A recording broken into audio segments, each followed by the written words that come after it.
Hey guys, Mal here once again with a update video and basically full guide for the Blade Vortex Juggernaut, which also incorporates Herald of the Hive as some kind of a damage thing, but mostly as a bit of a buff.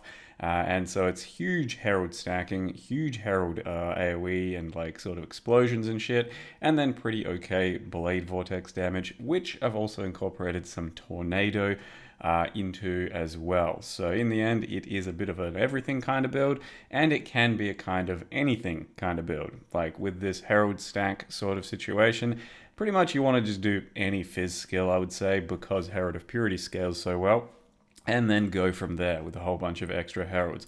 I chose Blade Vortex because I wanted to do Blade Vortex for a little while in some capacity, and I chose Jug because I was kind of goaded in by chat to do Jug instead of Elementalist, when Elementalist is the obvious play for this type of thing. So the end result here is scaling Herald of the Hive does do some pretty good damage for you.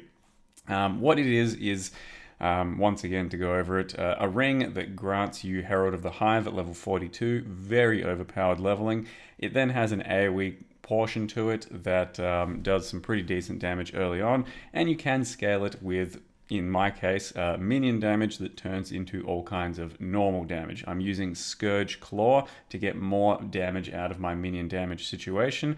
And in the end, I think I have something like 1500% increased, like just generic damage. And that means that my Herald of the Hive is hitting for probably about 2 to 300,000 DPS or average damage. So it's probably ticking for about a million DPS. And all that said, it's pretty unimpressive. So my Blade Vortex itself is probably at about 5-ish million DPS. My Tornadoes are probably at about 2 or 3 million DPS. And then the Hive itself is about a million. It doesn't do all that much. It's basically not too bad for clear. Like my character with this current setup can just shield charge around and kill everything thanks to Herald of the Hive and thanks to all the heralds that scale my shield charge. I don't even have to actually cast anything. But does that actually add any real meaningful damage against rares and stuff? No. It is a very much an afterthought, but I tried to scale it as globally as possible so that it would still do things.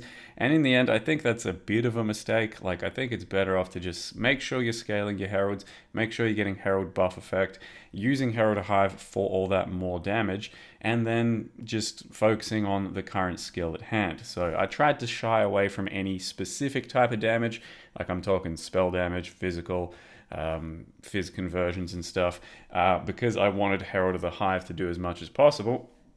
In the end, it's probably better to just try and focus on making your Blade Vortex bigger or whatever main skill you're using, and then Herald of the Hive is your buff. As you can see, my Jug maps pretty damn well. It does very good content on the sort of overall scheme. I tried out some extra Herald MTX for people, so I mostly use Dragon Hunter Herald of Ash. That's the sort of red explosions. This here is Automaton, and then the absolute flashbang that is Despair is coming in a second.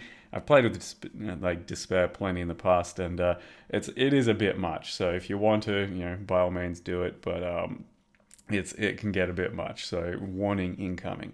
But in any case, yeah, it can end up being just a really nice character. I farmed Ritual a lot on this character. I loved Ritual for the first time in quite a while because I have good thickness for it. I can take lots of hits. I've got 10 endurance charges and some decent damage reduction coming from like a bit of armor and stuff. Actually, yeah, not too much. But anyway, decent damage reduction coming from the 10 endurance charges, near capped chaos res, some okay recovery, and yeah, we chill, freeze, do some good things too. So Ritual was my bread and butter. I did a lot of Breach too. I did take on a few like little bosses and stuff. It's not going to have great uber damage by any means. Like I think it's possible to maybe kill some of the ubers, but you can see that the DPS, like I said, something like 5 to 10 million at its most isn't the best for like huge endgame content when I'm not quite thick enough to just face tank everything. That's where kind of there's a bit of a difference. You either face tank everything and don't need too much damage, or you have a lot more damage and you don't have to face tank too much. We're somewhere in the middle, which makes us a pretty damn good sort of endgame mapping character, and then pretty good for just a few normal type bosses. And it was just a lot of fun. I clocked a lot of hours on this character for a short amount of time because I loved my ritual, I loved my just map clearing, and just playing BV again on a much thicker character felt pretty damn good. What else is there to say about this one? It's not super expensive. It's probably still better as an elementalist, but you'd have to sort out some defense issues, which might mean you just don't use the chest that we're currently using, which is Coming Calamity, 100% increased buff effect. Um, it's good on this case, but I can afford to not have a chest on this character. On an elementalist, maybe it's a little bit tougher. Either way, I think it's still very much doable. It's probably just going to be a lot more expensive as well, because you're going to need Golem buff effect and also Herald buff effect at the same time, which can get quite costly. All that said, Herald of the Hive New Ring I think is pretty damn interesting. It's a lot of fun to build around with all the heralds, and I call this a pretty resounding success because I had a lot of fun playing this character. I don't think it's the strongest thing I've ever made, but man, did it play very nicely. So with that, let me go ahead and show you the entire build now that I've kind of fine-tuned it to a certain point, and we'll make our next character. Here we are once again, level 95, It the Bread of Shit build, which turned out to kind of not be a shit build, but it certainly had all the makings of one as a concept, so I'm pretty pleased with how it ended up going, but yeah, it's a questionable one for sure. It's not something you're going to pull off on a first character. You kind of want to have that established leveling gear so the leveling won't be painful, because things like Blade Vortex suck ass early on without some good leveling uniques. So that's kind of the end situation on my character. Let me just remove these couple of things. And yeah, as I said, I did plan to go into Arn's Anguish with Ralakesh combo, just so we could kind of justify Jug for some kind of damage purpose, because without that, Jug doesn't really get any sort of meaningful damage. Whereas this at least gives us 10 endurance charges converted to 10 brutal charges, which is 30% chance to deal triple damage, and then we still maintain our 10 endurance charges, and we have the added benefit of having them up all the time, so it's not like relied on getting hit or sustaining throughout various boss fights and stuff. So it's a very comfortable combo. It's not super expensive right now, so it's fine to do. And then of course, Lost Unity is the ring that we're using for Herald of the Hive. As I mentioned, Herald of the Hive currently is looking at something like this. You can see it's damaged there without sort of buffs or anything. It'll, ramp and tick several times a second, but it's nothing crazy. The important thing is that buff grants 3% more damage per Herald skill affecting you. In the end, I think I have about 200% increased effect of Herald with something like 30% more, which means that it's something like 260 effect, which means I think I'm getting something like 11% more damage for everything per Herald skill, which in total should be something like 60% more damage for our entire build. I think that's the most important part of the scaling for this, but yeah, the math is still a bit weird because basically I did go heavily out of my way to get these clusters over here, just a couple of minion clusters that do nothing special, but the real hero here is Empowered Envoy and Endbringer.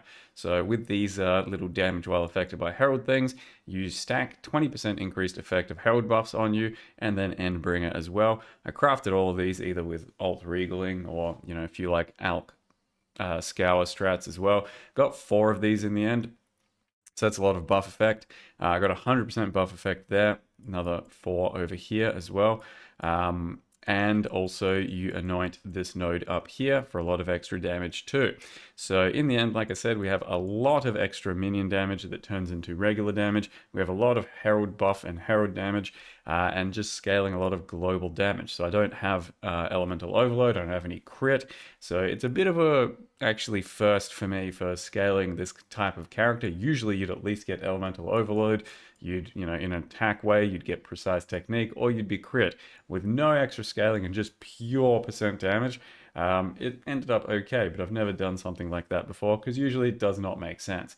That's what the Jug Ascendancy looks like. That's what our Lycia Ascendancy looks like. The good news is you can do your Quest Sanctum to ascend with Lycia, because I only did my Quest Sanctum level 68. at something like, I don't know, level 85, and then picked this up. So the more mana you reserve, the better your damage buff here is going to be. So you do want to be, careful not to have a shitload of reservation out there and make sure that your heralds are doing like 10% or something, because then this thing gets pretty weak indeed. Currently, most of my heralds are running at like 17, 15, something like that. So yeah, I do have a devouring diadem. If I put all my heralds there, they get slightly less buff effect for that.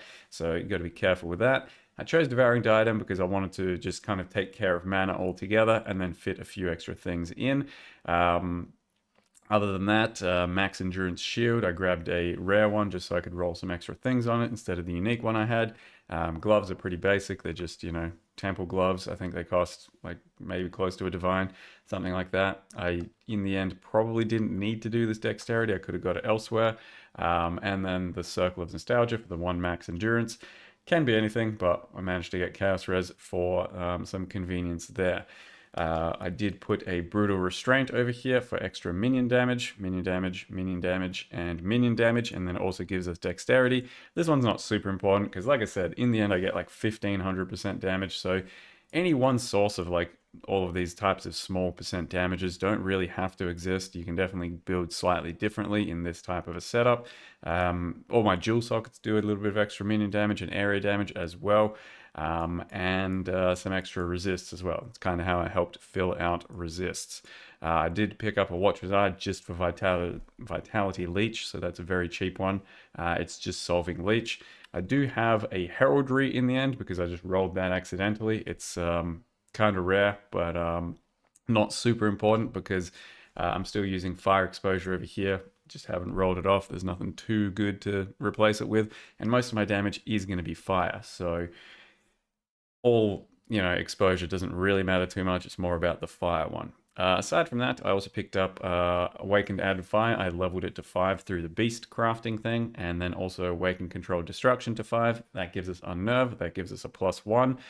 Then using Unleash permanently, you can get an Awakened Unleash for more utility. I've been running a Conk Effect because it doesn't really matter too much about the area on my Blade Vortex, but you can use something else if you want. And then Hypothermia and Blade Vortex over here is just a 20/20 Val. I'm running Elemental Weakness manually. I did have Cursed Ground on it, but I needed to free up a slot, so got rid of it. We then have Golem over here with Cast and Damage Taken and Combustion, so he'll just be up every now and again and be providing a bit of a buff.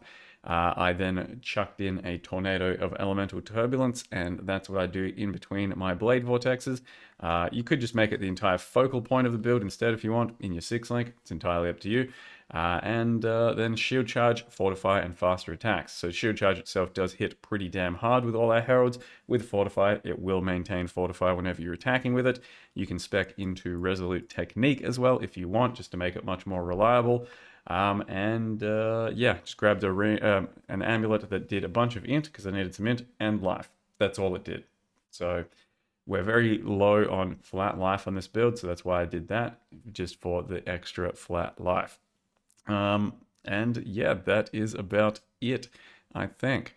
Not the most expensive character to put together, but a little bit finicky for stats and res and, clusters and all that. In the end, for me, this probably cost close to 5 to 10 divines.